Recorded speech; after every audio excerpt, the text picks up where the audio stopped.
Dans l'actualité de ce 3 mars, un panel organisé par le gouvernement pour sa rentrée parlementaire. Le rôle des lois dans le climat social était en discussion. Le Code général des impôts a été évoqué avec au centre des échanges la loi sur l'IUTS et son impact sur le front social. Nous vous en dirons plus dans ce journal. Dans ce journal également, et toujours sur l'IUTS, les organisations syndicales font un premier point sur les actions qu'elles ont entamées pour protester contre l'application de cet impôt sur les primes et indemnités des travailleurs de la fonction publique. Plus de détails tout à l'heure. Et puis, lutte contre le coronavirus, le Burkina Faso s'organise. Un plan de riposte a été adopté, de la prévention des risques à la prise en charge des éventuels cas confirmés, des mesures qui coûteront 10 milliards de francs CFA. Voilà pour le sommaire. Bonsoir et bienvenue. Le débat sur l'IUTS s'est invité à la rentrée parlementaire du gouvernement, notamment au panel organisé dans ce cadre ce mardi où la question du rôle de la loi comme instrument d'apaisement ou de conflit social a été posée. L'exemple de l'IUTS a été le fil conducteur de la rencontre tout au long des échanges. Plus de détails, Roméo Koïta. Pour cette rentrée parlementaire du gouvernement, le panel se penche sur le rôle des lois dans la société. Selon les communicateurs, une loi est un couteau à double tranchant.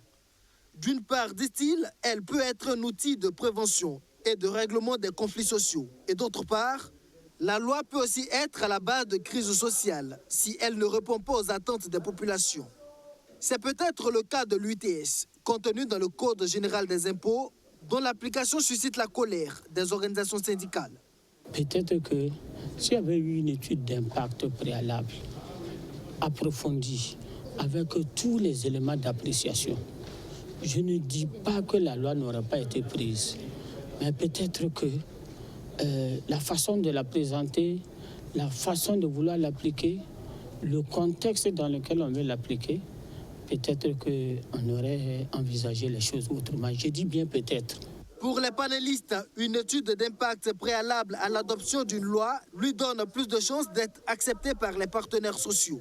Mais alors que faire lorsque la loi est déjà adoptée et même appliquée, comme dans le cas de l'UTS? C'est encore le dialogue social qu'il faut continuer à maintenir avec effectivement les travailleurs, avec l'ensemble des groupes sociaux du pays. Je crois que ce dialogue-là ne devrait pas être interrompu. Ça va permettre de trouver les meilleures modalités possibles. Le gouvernement ne serait pas contre une telle démarche, mais son porte-parole insiste, l'UTS est une question d'équité entre travailleurs et les bénéfices pour l'ensemble de la communauté. Le docteur Zakane a dit, la loi est dure, mais c'est la loi. Et la ministre Machal a dit, après il y a la possibilité de relire la loi. Je dois rappeler qu'en ce qui concerne la question de l'ITS, c'est une loi de finances, c'est un code général des impôts qui a été adopté en 2017 qui pose cette problématique-là. Donc je crois que, notamment, il y a des aspects à regarder. D'où l'importance des études d'impact. Dans le cas d'espèces, on l'a dit durant cet entretien, les lois de finances sont suffisamment documentées. Mais la question de la loi, c'est une question de vivre ensemble. Et il faut que nous arrivions à accepter que parfois, la loi ne satisfait pas nos intérêts à nous individuellement, mais il satisfait les intérêts de l'ensemble de la communauté. Mais dans ce bras de fer entre gouvernement et syndicats sur cette mesure, la porte du dialogue n'est pas fermée, à en croire à Rémi Dandinou. Lui qui s'est félicité de la bonne tenue de cette rentrée parlementaire du gouvernement à quelques jours de l'ouverture de la première session parlementaire de l'Assemblée nationale. Et pendant que le gouvernement fait de la pédagogie, les organisations syndicales, elles, sont passées à la vitesse supérieure en initiant notamment plusieurs actions de protestation contre l'application de l'UTS sur les primes et indemnités des salariés du public. Les centrales syndicales qui font déjà un premier bilan des actions qu'elles ont entamées après quelques jours de mise en œuvre. Les détails, Abdoulazako Traoré. Au 6e jour de l'opération frappe stratégique, chirurgicale et précise contre l'extension de l'UTS, c'est l'essentiel des organisations syndicales qui se présentent devant la presse pour faire le point sur les actions entamées depuis le 26 février dernier. Aujourd'hui, l'ensemble des 13 régions sont en action. Et au niveau de toutes les provinces, les gens sont en mouvement, pour ne pas parler de départements et de villages. Donc, ça veut dire que l'écho est hautement favorable. Par contre, ce qui déclenche le courroux, c'est bien ce discours qui tend à faire croire que les fonctionnaires sont réfractaires au paiement des impôts. J'aimerais dire que c'est malhonnête de la part de ce gouvernement de dire que les fonctionnaires ne payent pas l'impôt. Je vais donner l'exemple. Moi, sur ma personne, comme je l'ai dit, je suis agent public de catégorie A. Actuellement, ce que je paye comme impôt, c'est autour de 173 500 l'année. 173 500 l'année que je paye par rapport à l'UTS. Mais allez-y voir au niveau du secteur informel. Dans sa déclaration liminaire ce 3 mars, Bassolma Bazié et ses camarades ont insisté sur ce qu'ils appellent autre source d'alimentation des caisses de l'État. Ils évoquent le recouvrement des 400 milliards de francs CFA que les entreprises doivent aux services fiscaux. Ils ajoutent également les plus de 600 milliards de détournements dans le domaine foncier mis à nu par les enquêtes parlementaires. La liste est longue. Ça veut dire ce que nous contestons, c'est le fait de faire saigner les travailleurs et la gouvernance n'est pas du tout vertueuse. On ne va pas continuer de payer les impôts saignés pour que des gens aillent déverser des coiffeuses à la présidence. Le Premier ministre a été se balader, il est revenu dire que lui, il a perdu 25 millions. La suite, là, il est rentré où? C'est comme ça qu'on gère des impôts. Comment on peut payer des impôts de l'Assemblée nationale conformément à l'article 84 du titre 5 de la Constitution du 2 juin 1991 dit que l'Assemblée nationale constate l'impôt, vote les lois et fait le contrôle de l'action gouvernementale. Et tu sors, tu dis que les 4 milliards pour construire l'Assemblée, toi tu mets ça de côté. Ah bon, tu as un compte personnel à l'Assemblée nationale, on met ça de côté. Des grèves et des marches-meetings sont annoncés dans les jours à venir. Et une situation qui s'ajoute aux différentes actions de boycott du fonctionnement de l'administration. Les organisations syndicales ne craignent-elles pas une paralysie? Quand nous avons lancé la grève illimitée du 16 septembre 2015 contre le putsch, le gouvernement n'a pas envoyé une délégation après nous féliciter. Si une paralysie aussi doit permettre de nettoyer, on nettoie. Est-ce qu'il y a un problème? Dans le débat sur l'EITS, des caciques de la majorité présidentielle ont cité des articles de la Constitution pour évoquer la légalité de la mesure fiscale. Voici la mise au point des syndicats. Mais avant d'aller à l'article 17, il faut t'arrêter à l'article 14, qui dit que les ressources nationales appartiennent au peuple et sont utilisées pour l'amélioration de ses conditions de vie. Vous en faites quoi? L'article ne dit pas que les charbons doivent se retrouver dans des wagons dans la nature. On a dit améliorer les conditions de vie du peuple burkinabé.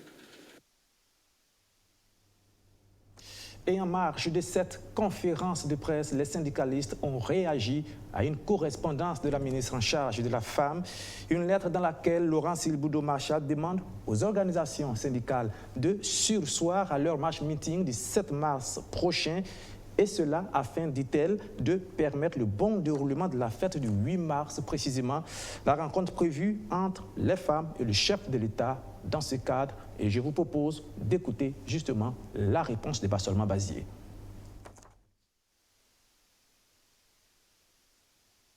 Oui, la CGTB a reçu une correspondance que nous aussi, une fois de plus, qu'on a découvert comme ça circuler sur les réseaux, je ne sais pas par quel bout. Donc, par l'affirmatif, nous avons reçu une correspondance au niveau de la CGTB. Mais en ce qui concerne le mouvement qui est engagé, et la correspondance que nous avons reçue s'inscrit dans le sens à comprendre que nous disons juste, quand nous disons que ceux qui dirigent le pays ne connaissent pas la compartimentation même des acteurs avec lesquels ils dialoguent. Ce n'est pas une lutte de la CGTB. Ceux qui se sont présentés sur la table ici, que ce soit en termes numériques et autres, ce n'est pas la CGTB. Ça, c'est le premier aspect. Le deuxième aspect qui nous interpelle à continuer dans notre sens, à mettre l'accent dessus, à inviter les gouvernements à s'instruire davantage, c'est une correspondance qui vient indiquer que les gens ne connaissent pas ni l'origine, ni le contenu du 8 mars. Quelqu'un qui connaît l'origine et le contenu du 8 mars, il devait réfléchir par deux fois, envoyer une correspondance, dire de surseoir à une activité parce que des femmes doivent se réunir et rencontrer un chef d'État. Le troisième élément, je ne sais pas si les gens sont oublieux, puisque la même ministre appartient à un parti politique qui tient son congrès les 6 et 7. Pourquoi le congrès n'est pas suspendu dans le cadre de cette rencontre des femmes? Le troisième élément, la même ministre sait très bien que dans son département, il y a un dossier assez profond et grave qui est bloqué pendant des années. Nos braves mères qui ont servi la nation dans l'éducation, qui aujourd'hui sont en train de mourir une à une, sans être rétablis dans leurs droits.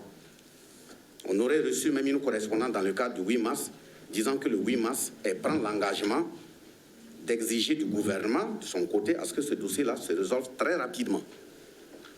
Et c'est ce qui fait, nous disons aussi que ce qui est très douloureux, c'est qu'au niveau des postes de responsabilité que les gens occupent, ça pose aussi la question de la qualité des nominations. L'exigence de la gouvernance, la sincérité dans la gouvernance, la virtuosité dans la gouvernance ne sont pas à comparer à des apparats corporels. Mais c'est pour dire oui, on a reçu une correspondance, mais ça révèle à la limite de l'incompétence stratifiée. Mais la CGTB répondra. Voilà une situation qui va peut-être jeter encore un gros doute sur la crédibilité du processus de recensement général de la population et de l'habitation. Plus d'un mois après la fin de l'opération, plusieurs agents recenseurs attendent toujours une partie de leur paiement. Ils ont manifesté ce matin devant les locaux de l'INSD. Reportage Alexis Belen Naba. Plus de 45 jours après le recensement général de la population et de l'habitat, ces agents recenseurs cherchent toujours désespérément à entrer en possession de leur dû. Reliquat pour les uns, frais de redéploiement pour les autres. Voilà, voici le vrai problème qui est là. Donc, normalement, c'est le premier contrat qui devait être payé avant le reliquat. Mais bon, on attend de voir, peut-être qu'ils vont changer. Sinon, bon, dans tous les cas, INSD, c'est INSD, voilà. C'est notre premier contrat. Moi, je n'avais pas encore connu INSD dans le temps passé. Mais bon, en tout cas, il n'y a pas de fiabilité. Hein. Voilà, vraiment, on est découragé. S'il faut faire un travail, parce que nous sommes des chômeurs, tout le monde connaît. Voilà, les jeunes gens à Ouaga ici, nous sommes des jeunes gens. On dit qu'il n'y a pas de boulot. Et tu as un boulot, tu finis le boulot, tu n'as pas ton argent, tu sommes durant 2 mois avant de... C'est pas évident parce qu'on n'a même pas encore reçu l'argent. Une galère qui vient en rajouter à la galère du terrain. Les conditions de collecte des données ont été pénibles, confèrent ces agents. Ça n'a pas été vraiment simple, en ce sens que, bon, par exemple, moi, je suis d'origine de Ouaga, j'étais à Sindou. Vous voyez que d'abord, c'est un grand voyage. De là-bas, bon, tu n'as pas une famille, c'était pas vraiment... C'est mon arrivée, quand même, bon. On a essayé de faire ce qu'on peut pour chercher un logement, pour travailler.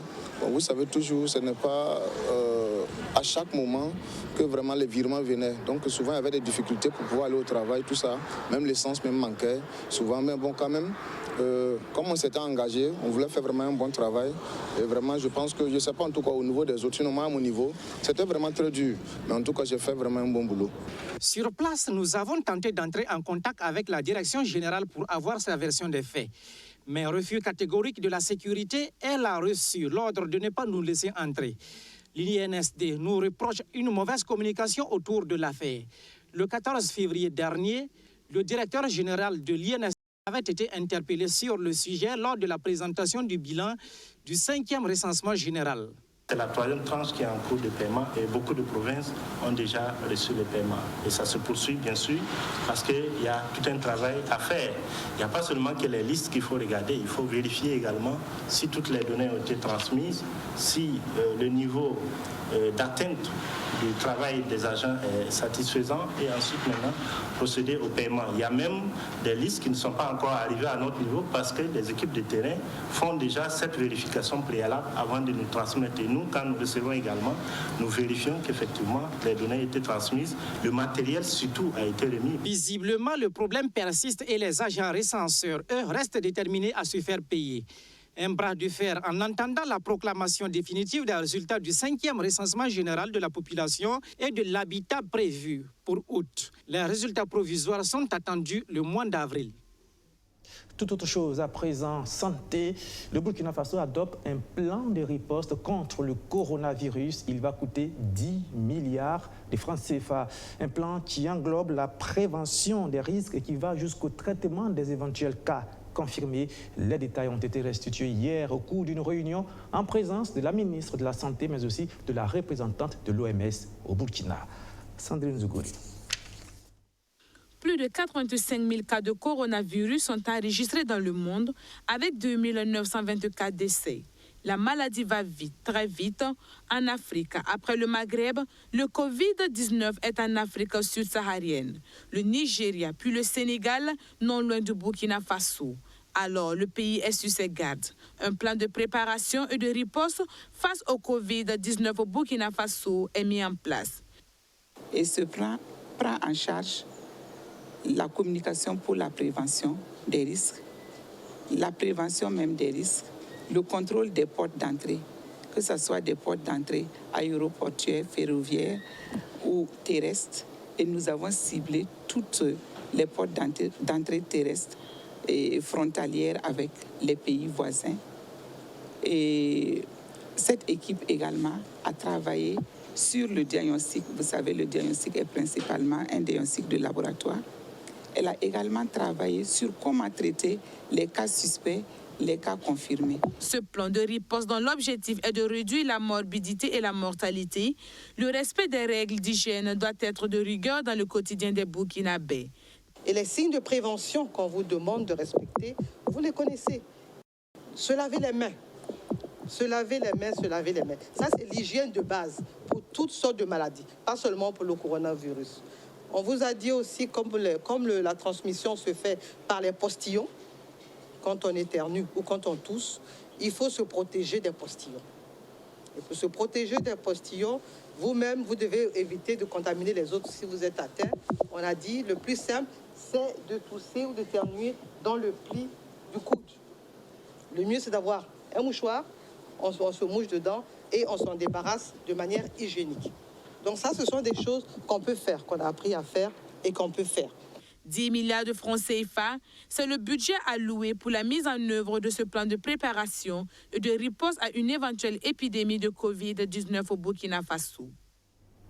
Depuis le 1er mars, les députés du CDP sont réunis à Boussé pour leur première journée parlementaire, journée où il sera question de l'impact de la gouvernance actuelle sur les élections de 2020. Une rencontre qui a par ailleurs vu l'arrivée d'un visiteur plutôt inattendu, Archimède Boy. Il est 10h ce lundi 2 mars. Dans la salle des jeunes de Boussé, les députés du Congrès pour la démocratie et le progrès sont installés pour leur première journée parlementaire de l'année 2020. Contre toute attente, l'on annonce l'arrivée du président de l'Assemblée nationale, Alassane Bala Sakandé. C'est une première, de quoi susciter un standing ovation dans la salle. Et nous souhaitons quand même qu'ils nous disent bonjour et dire bonjour à la population du Coréo. Donc je ne suis pas venu pour prendre la parole ou interférer dans les travaux des journées parlementaires. Comme il a dit, je ne peux que dire félicitations au groupe parlementaire pour la tenue régulière de ces journées parlementaires. Le président du groupe parlementaire CDP annonce en substance les sujets qui feront l'objet de réflexion au cours de cette rencontre, y compris ceux qui font l'actualité.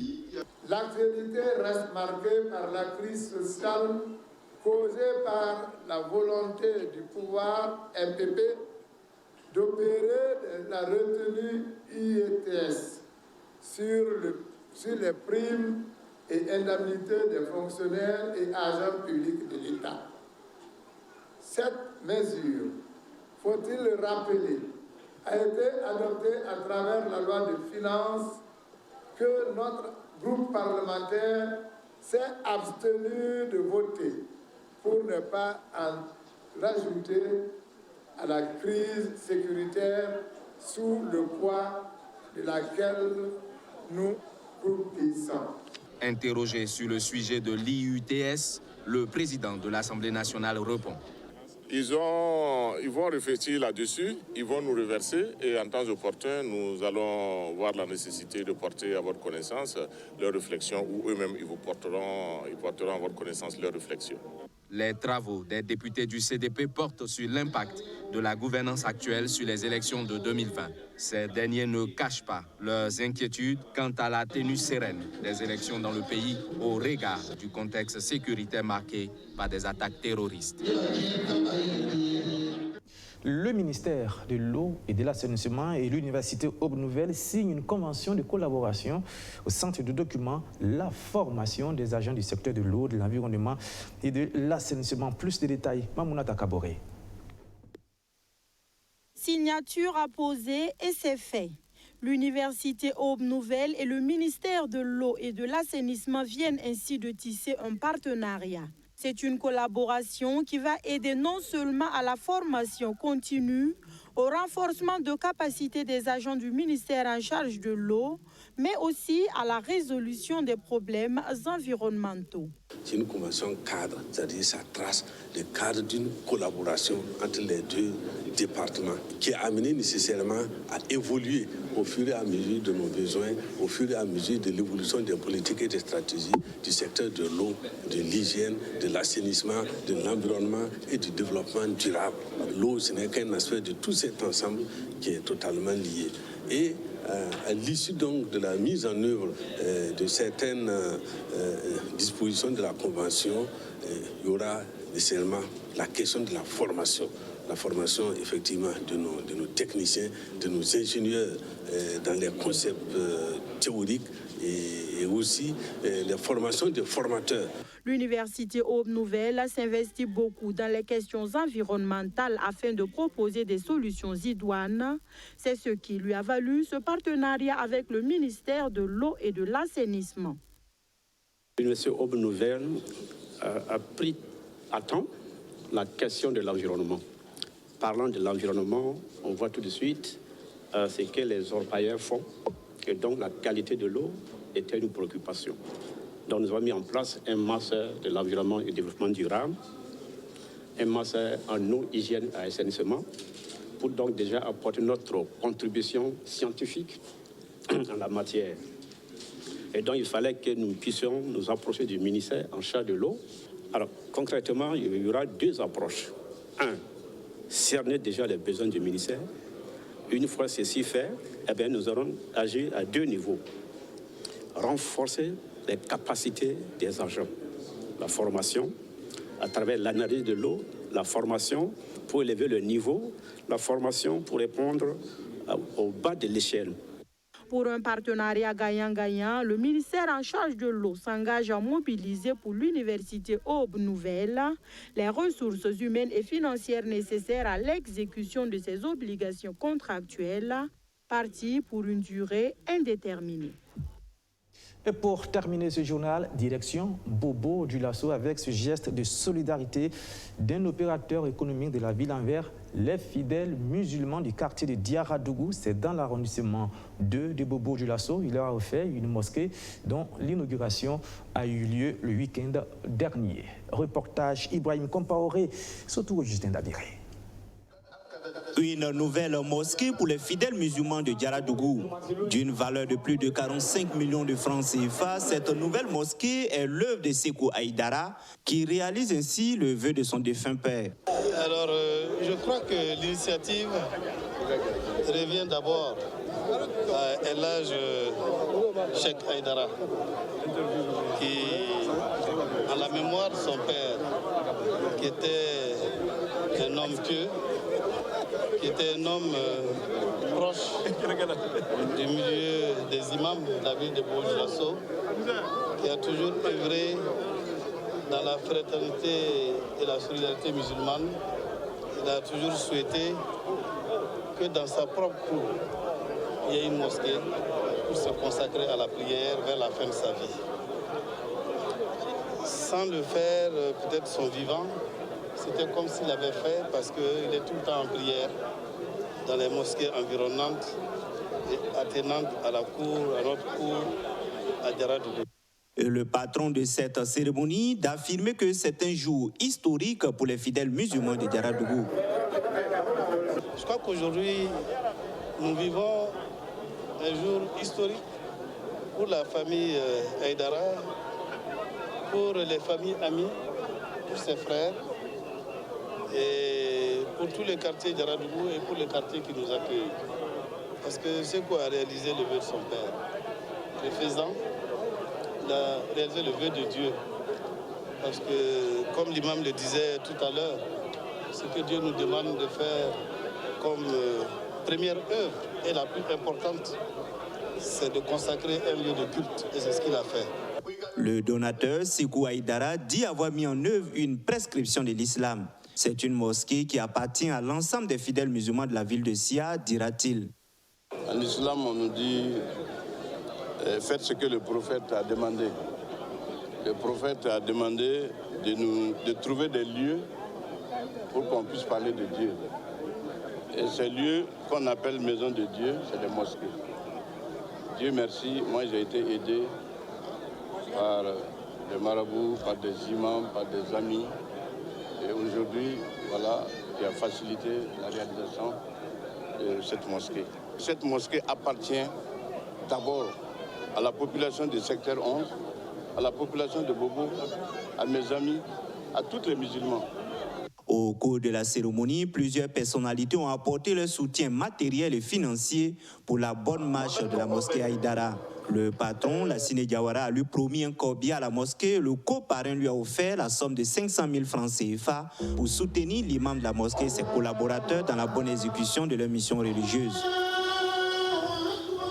Et c'est ici que prend fin ce journal. Merci de l'avoir suivi et merci encore de votre fidélité renouvelée. Rendez-vous demain à la même heure, ici même, 19h30.